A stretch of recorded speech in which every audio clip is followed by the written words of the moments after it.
Estás escuchando Enfit Podcast. Aquí aprenderás sobre nutrición, entrenamiento, hábitos saludables y los suplementos que te pueden ayudar. Ideas efectivas a dosis efectivas.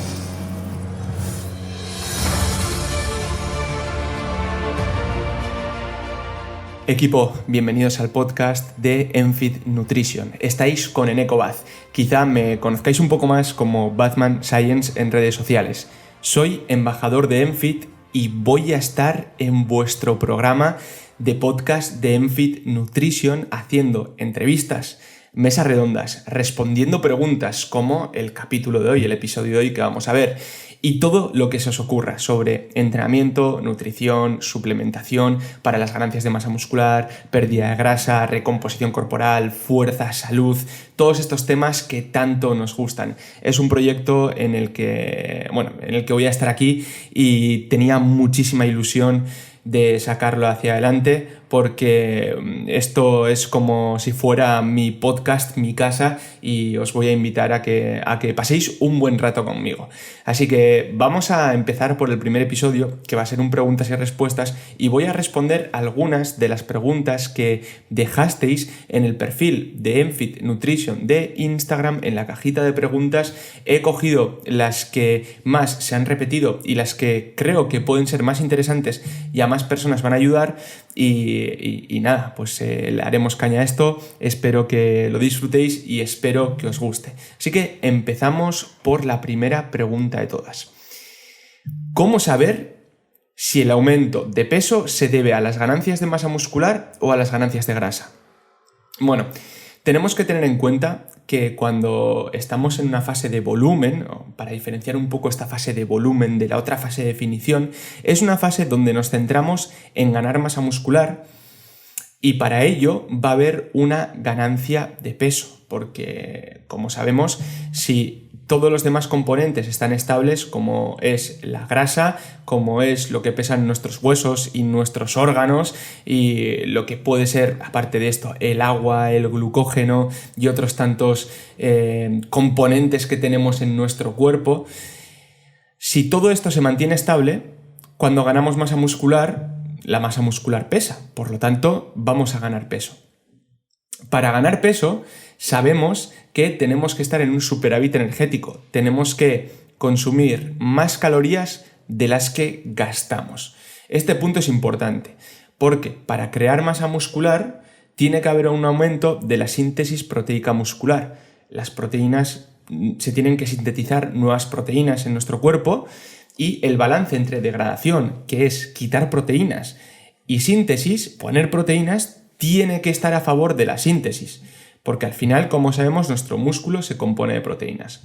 Por lo tanto, este aumento de la síntesis proteica muscular hará que haya unas ganancias de masa muscular. Y es que la síntesis proteica muscular no se hace de forma gratuita, energéticamente hablando. La síntesis proteica muscular es un proceso que requiere de energía. Por lo tanto, a nuestro cuerpo le tenemos que meter energía en forma de calorías. Es por ello que se suele dividir en fase de definición y fase de volumen. ¿Se puede dar una recomposición? Como se suele decir, ¿no? Que se gane masa muscular y pérdida de grasa al mismo tiempo. Bueno, dependiendo de muchos factores y en situaciones determinadas, podría darse una recomposición corporal. Pero ni es lo más común ni es lo más eficiente. ¿A qué me refiero con que ni es lo más eficiente? Que si nosotros hacemos fases de ganancias de masa muscular, que estaría la ganancia de peso, el volumen, y definición y de pérdida de grasa, vamos a poder, en la fase de ganancia de masa muscular, ganar más masa muscular de lo que haríamos mientras perdemos grasa al mismo tiempo. Y lo mismo en la pérdida de grasa. Es muy difícil perder grasa mientras se gana masa muscular.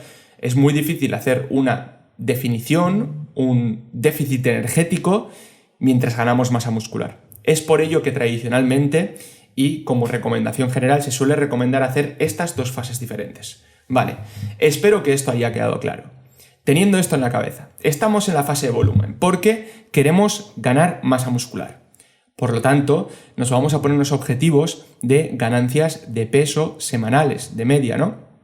Entonces, respecto al peso corporal que tenemos nosotros, esto normalmente se suele hacer con el porcentaje del peso corporal. No es lo mismo el peso que puede ganar o que debería ganar una persona que pesa 70 kilos de otra que pesa 100 o de otra que pesa 50. Si, por ejemplo, nos ponemos el objetivo de ganar un 0,2-0,3% de nuestro peso corporal, una persona que pesa 100 kilos, pues ganará más que una persona que pesa 50 kilos. ¿Vale? Esto es importante. Entonces, aquí nosotros nos ponemos un objetivo de ganancia de peso corporal y vamos a ir ganando peso. ¿Cómo sabemos si el peso que estamos aumentando es de masa muscular, de grasa o de otras cosas? Cuando nosotros estamos ganando peso semanalmente, aquí la idea es ir pesándonos todos los días y sacar una media semanal. Tiene que ir acompañado este traqueo del peso corporal, debería ir acompañado de otro tipo de mediciones, como puede ser la medición de los perímetros corporales. De hecho, nosotros mediremos la cintura, la cadera, el brazo en flexión, la pierna, el abdomen, mediremos diferentes partes del cuerpo. Si además tenemos la opción de contar con un especialista en antropometría y nos puede coger pliegues, veremos que aquí, si tenemos estos datos de los pliegues cutáneos, que los pliegues que se van pillando, el pliegue en el abdomen, el suprailíaco, el subescapular, el bíceps, estos diferentes pliegues, hace una sumatoria de pliegues y nos dice cuánto mide el pliegue en milímetros que hay entre la piel y el músculo, que normalmente suele haber lo que más se coge de este pliegue es grasa subcutánea, ¿vale? Entonces, de esta manera, nosotros tenemos por un lado el peso corporal, tenemos por otro lado los perímetros y tenemos por otro lado los pliegues.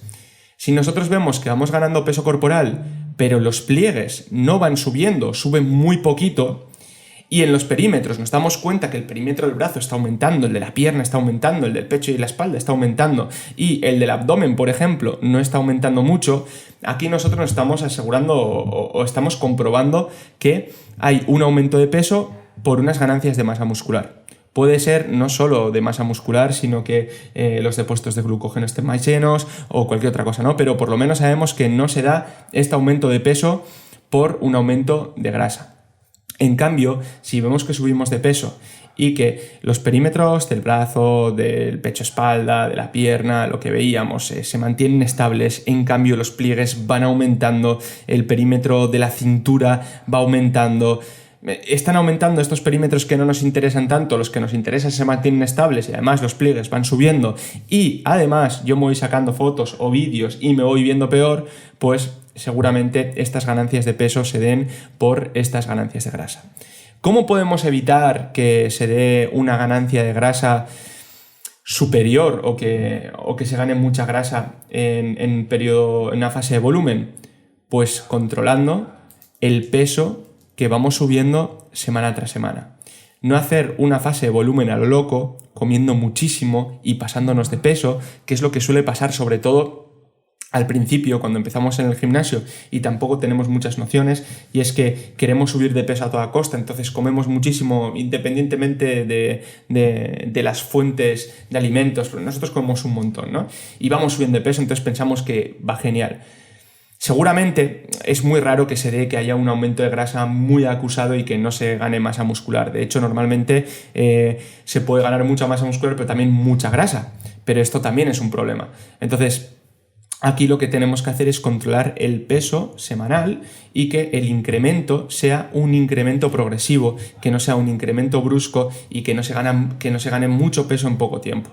De hecho, aquí también es importante comentar que cuanto mayor sea el porcentaje graso que tenemos, cuando estamos haciendo esta subida de peso, más grasa se va a ganar que masa muscular.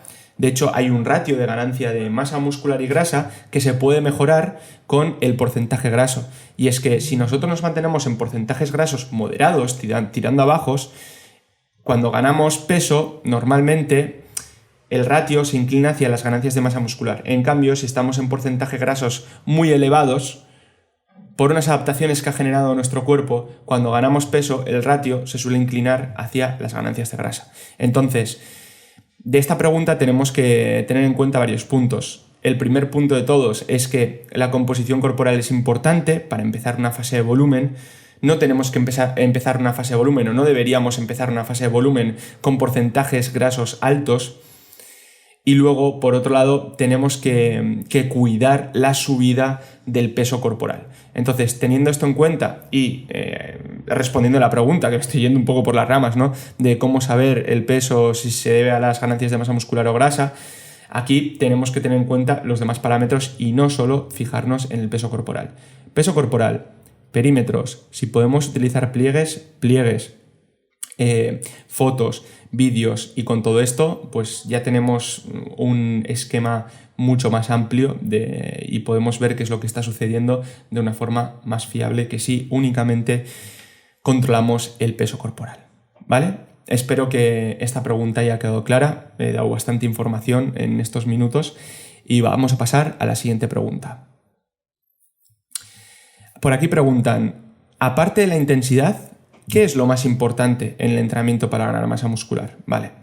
Cuando hablamos de intensidad, tenemos que referirnos, cuando nuestro objetivo son las ganancias de masa muscular, a el grado de esfuerzo, el nivel de esfuerzo. ¿A qué me refiero con esto? Sabemos que tenemos que estar cerca del fallo muscular. Si nosotros, por ejemplo, en un curl de bíceps, que es un ejercicio que todo el mundo conoce, ¿no?, el ejercicio de bíceps de toda la vida, hacemos una serie a 10 repeticiones y ya la 10ª me está costando muchísimo completar, o incluso no la puedo completar, estamos trabajando con un grado de esfuerzo muy alto, estamos cerca de este fallo muscular. Y sabemos que este punto es muy importante. De hecho, es un punto imprescindible para que se maximicen las ganancias de masa muscular. Este grado de esfuerzo, el nivel de esfuerzo alto, independientemente del rango de repeticiones que trabajemos, ya sean 8, 10, 15, 20, tenemos que estar en un grado de esfuerzo muy alto, tenemos que estar cerca del fallo muscular. Y entonces, estos últimos años se está haciendo mucho hincapié a este punto, diciendo que la intensidad no es negociable, que tiene que ser muy alta. Sí, pero antes de hablar de la intensidad y de lo alta que sea, tenemos que hablar de un factor cualitativo, que es la calidad de cada una de las series que estamos haciendo, antes de la intensidad. Al final, nosotros, con la técnica de los ejercicios, con la cadencia en los ejercicios, eliminando rebotes, centrándonos en empujar con lo que queremos empujar. O sea, por ejemplo, si yo estoy haciendo una prensa de piernas, centrarme en que si quiero que me crezcan los cuádriceps, todo el estímulo se lo tienen que llevar los cuádriceps y por lo tanto tenemos que centrarnos en esta extensión de rodilla, que es donde el cuádriceps está trabajando. Entonces, todo este aspecto cualitativo es súper importante y aquí va la técnica de los ejercicios, centrarnos muy bien en el movimiento que estamos realizando, eliminar inercias, rebotes, controlar la cadencia del propio ejercicio, hacer una buena selección de ejercicios para estar trabajando este grupo muscular que yo quiero. Entonces, aquí tendríamos este aspecto cualitativo súper importante que nos está hablando de las formas con las que estamos haciendo los ejercicios, que muchas veces se olvidan, o incluso por querer trabajar con una alta intensidad o un alto volumen de entrenamiento no se presta demasiada atención. Y tenemos que ir construyendo la casa poco a poco, no por el tejado, por los cimientos. Tenemos que ir poniendo los ladrillos. Entonces, cuando nosotros hablamos de intensidad, antes tenemos que hablar de la calidad. Una vez estamos realizando cada una de las series con una calidad suficiente, hablamos de intensidad después. El grado de esfuerzo tiene que ser muy alto. Una vez estandarizamos la calidad y la intensidad, vamos a hablar de la cantidad, que aquí hablaríamos del volumen de entrenamiento. Todos estos factores son importantes. No tenemos que priorizar uno por encima de otro en el sentido de decir esto es mejor que esto otro. Tenemos que, priorizar sí, está claro que tenemos que tener en cuenta lo que hablábamos, la calidad, intensidad y cantidad, ¿no? Pero a lo que voy es que no tenemos que decantarnos entre uno y otro. Lo que tenemos que hacer es tener claro que todo es importante, pero tenemos que empezar desde el principio. Y una vez tengamos esto claro,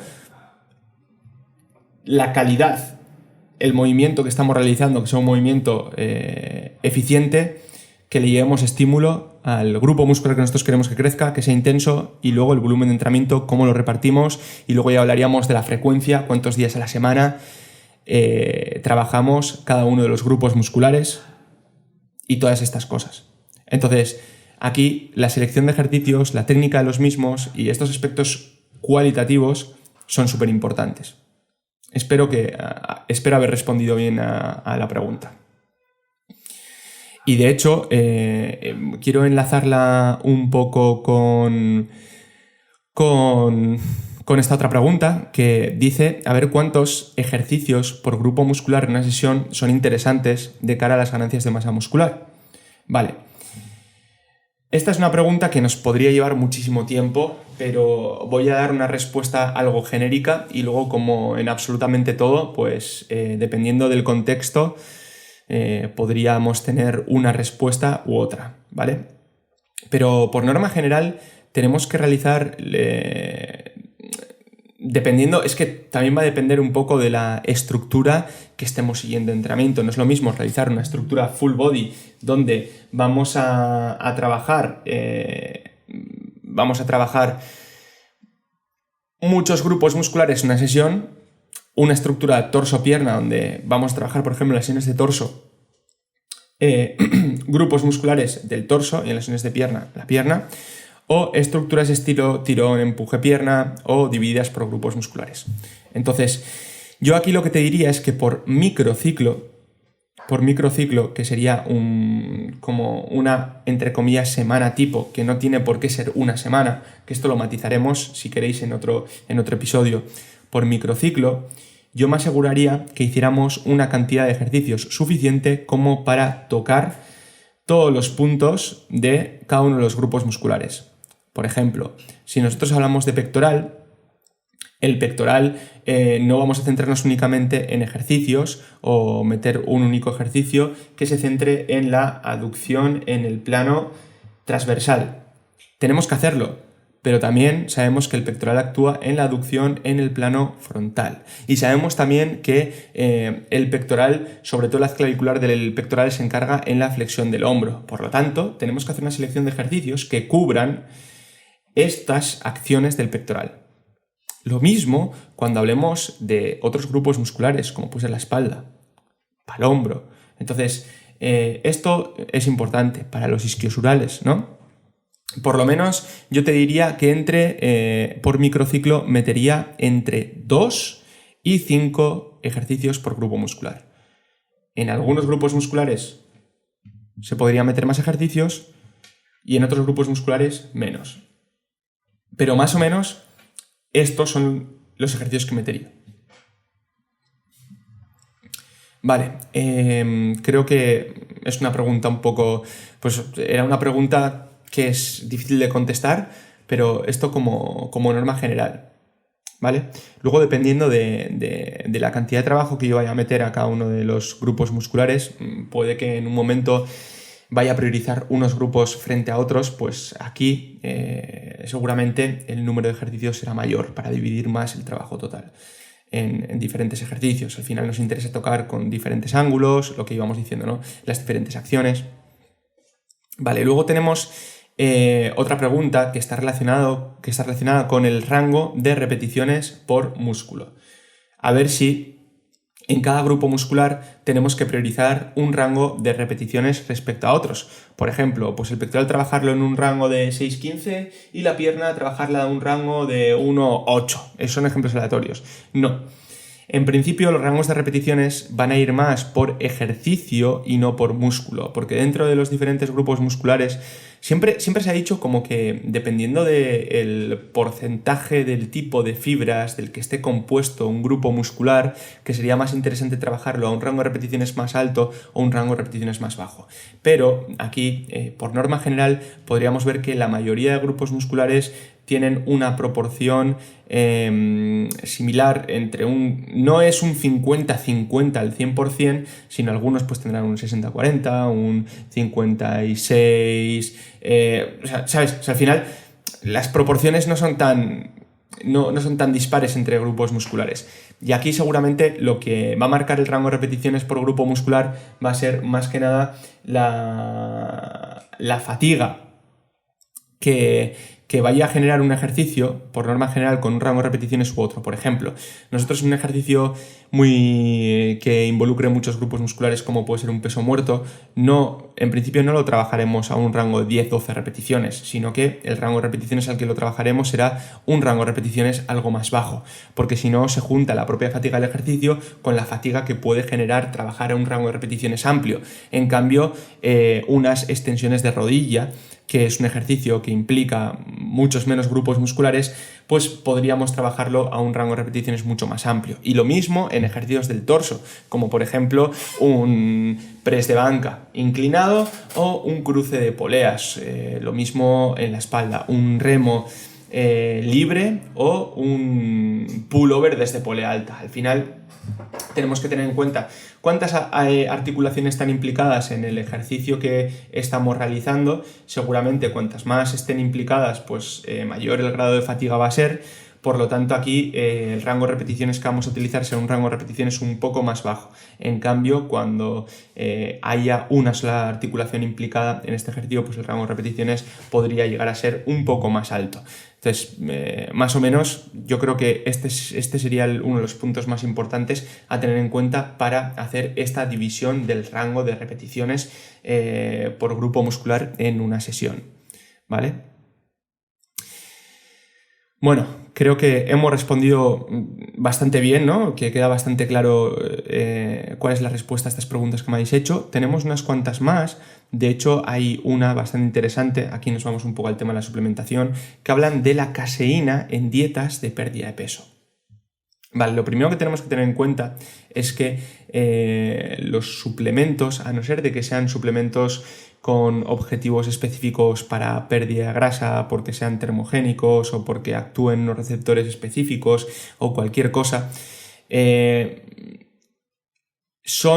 digamos que la utilidad que tiene utilidad tanto para ganar masa muscular como para perder grasa, como para mantenernos y cumplir con los objetivos nutricionales que tenemos.